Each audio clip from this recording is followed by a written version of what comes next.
Hello everyone, আজ 12ই April.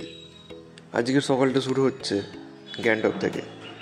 আর এই হচ্ছে আমাদের রুম থেকে ভিউ। আমরা স্টে করেছিলাম লোটাস ইনে। আগের দিন অনেক রাত করে পৌঁছেছিলাম এখানে, সেভাবে কিছু দেখাতে পারিনি। আজকে যতটা ভাবলাম তুলে ধরার চেষ্টা করলাম।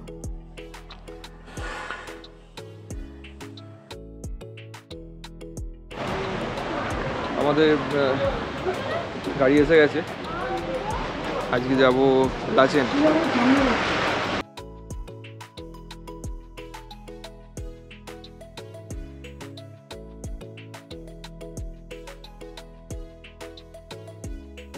আমাদের যা এক্সেস লাগেজ রয়েছে সেইগুলো এই হোটেলের মধ্যে রেখেই আমরা রওনা দিলাম লাচেনের উদ্দেশ্যে। কিছুটা যাওয়ার পরই হাতে পেয়ে গিয়েছিলাম পারমিট। আরও কিছুটা যাওয়ার পর আমরা পৌঁছে গিয়েছিলাম বাটারফ্লাই ওয়াটারফলসে। 20 টাকা করে টিকিট কেটে নেমে গিয়েছিলাম এই ওয়াটারফলস দেখতে। এখানে একটা ওয়াচ টাওয়ার টাইপের আছে, এখানে এসে সবাই ফটো তুলছে। আবার বেশ কিছুজন ঝর্ণার নিচের দিকেও নেমে গিয়েছিলেন ছবি তোলার জন্য।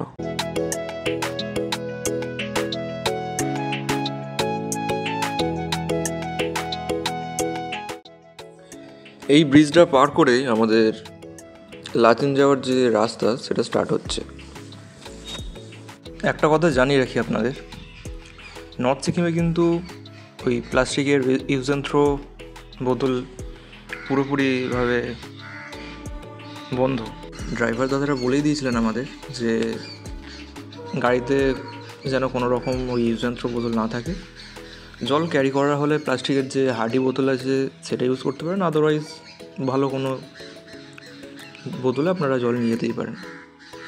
ওপরে গিয়েও যদি চান যে ওই ইউজ অ্যান্ড থ্রো বোতল জল কিনে খাবেন, সেই অপশানও নেই। কিন্তু ওখানে পুরোটাই ঝর্ণার জলকে ফুটিয়ে খাওয়া হয়। আপনি বোতল পাবেন ওখানে। মোমো ম্যাগির যে ক্যাফেগুলো আছে সেখানে ওই ঝর্ণার জলকে ফুটিয়ে দেওয়া হচ্ছে, সেখান থেকে আপনি চাইলে পেতেই পারেন। প্রথম দিকে রাস্তা ঠিকঠাকই ছিল, বেশ কিছু জায়গায় ধস নামার কারণে কিছু ক্ষয়ক্ষতি হয়েছিল। সেখানে রাস্তা সারাইয়ের কাজ চলছে অলরেডি।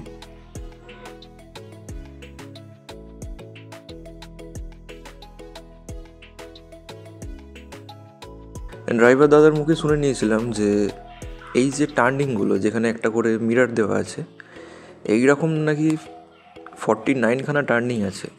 নর্থ সিকিমের মানুষজন যেহেতু পুরোটাই ঝর্ণার জলের উপরই নির্ভরশীল, তো যেখানে সেখানে কিন্তু কোনোভাবেই টয়লেট করা যাবে না। নির্দিষ্ট জায়গা রয়েছে, আপনার সেখানে গিয়ে পে করতে হবে। 10 টাকা মতন নিচ্ছে, সেখানে গিয়ে আপনারা টয়লেট করতে পারেন।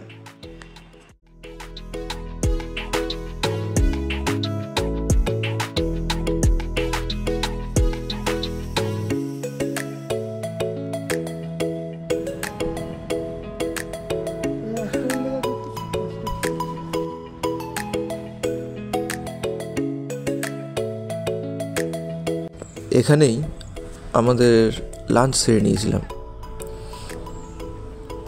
লাঞ্চে ছিল ভেজ রাইস অথবা ম্যাগি, মোমো। লাঞ্চ সেরে আমরা যখন ওপরের দিকে উঠছি, রাস্তা একটু খারাপই হয়েছিল, তার উপরে বৃষ্টিও শুরু হয়েছিল অল্প অল্প। পুরো কাদা হয়েছিল। আমাদের সামনেই অনেক বাইক রাইডাররা যাচ্ছিলেন। কাদার মধ্যে বাইক চালানোটা কতটা ডিফিকাল্ট, একজন তো স্কিড খেয়ে পড়েই গিয়েছিল।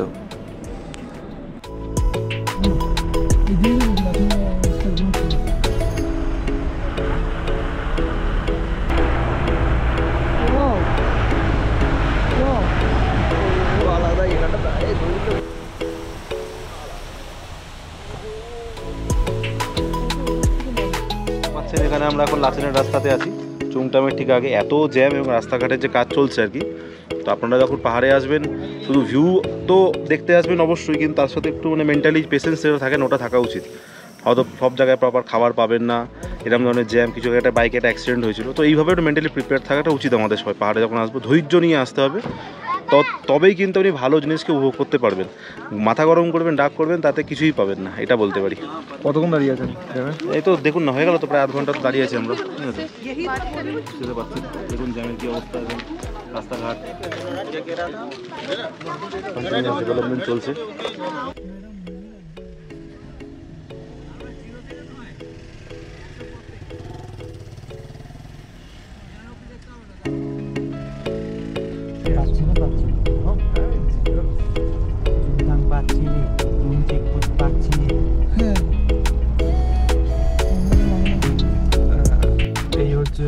চুমথাং পৌঁছাতেই আমাদের সন্ধে হয়ে গেছিল, তার উপরে বেশ ভালো রকমের বৃষ্টি হচ্ছিল। कहाँ जाना है? ये चेक पोस्ट एंट्री करना पड़ेगा और बाएं तरफ? हाँ फिर आगे इधर जाना।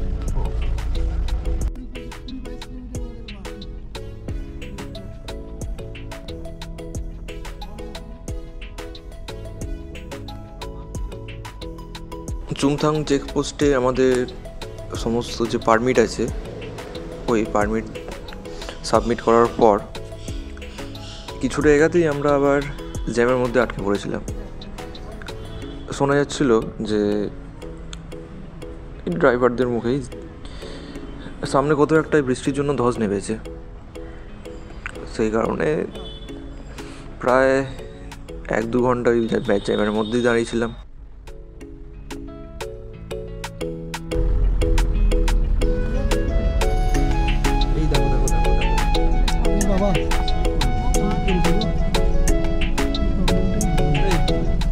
প্রচণ্ড রকম বৃষ্টি হচ্ছিল, যার ফলে রাস্তা পুরো স্লিপারি হয়েছিল। এখানে একটা অ্যাক্সিডেন্ট হলো, মানে গাড়ির চাকা স্পিড খেয়ে পড়ে গিয়েছিলেন।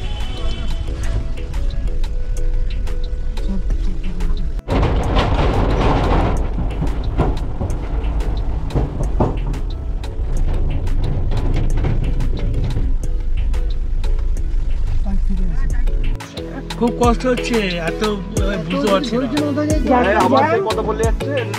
রাস্তা জানার জন্য বেশি কষ্ট হচ্ছে, নাহলে এমনি কোনো কষ্ট হচ্ছে না আমাদের। কখন গাড়িতে উঠেছেন? আমরা তখন উঠেছি 10টার সময় গাড়িতে উঠেছি, 10টার সময় সকাল। তারপরে কিছুক্ষণ আমরা লাঞ্চের জন্য দাঁড়ালাম, তারপর আবার এখন কি মনে হচ্ছে? এখন কখন পৌঁছাবো? কখন হোটেলে পৌঁছাবো, নিয়ে ফ্রেশ হবো। পৌঁছানোর জন্য আমরা খুবই খারাপ, খুবই খারাপ রাস্তা, না আসাই ভালো এর থেকে। বাবারে সত্যি ভাই, আপনার কি বক্তব্য? ওরে বাবা, আমি এবার গেলে বাঁচি। কোথায়? হোটেলে যে গেলে বাঁচি। বলে কোথায় গেতে পারছি। ও বাবারে কি কষ্ট। ধৈর্য নিয়ে আসবেন, ধৈর্য ছাড়া নর্থ সিকিম ঘুরতে আসবেন, বিশেষ করে লাচেন আসবেন না। ক্যামেরা বন্ধ।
প্রায় 10টা বাজে, এখন আমরা লাস্ট হোমস্টেতে এসে পৌঁছেছি। হোমস্টে ঠিকঠাক, বাহ গিজারটা সুবিধা হবে, সুন্দর, গিজারও আছে, পরিষ্কার।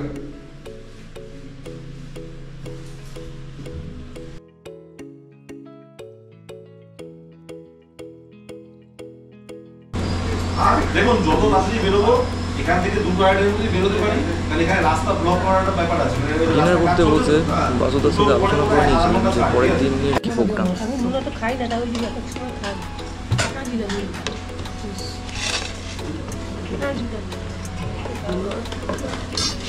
এই ভাত কমাও আলাদাই।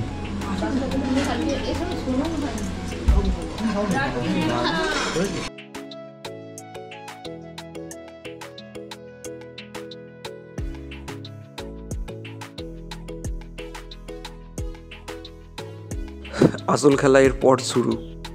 এই দুদিনের জার্নি কিছুই না কালকের জার্নির কাছে।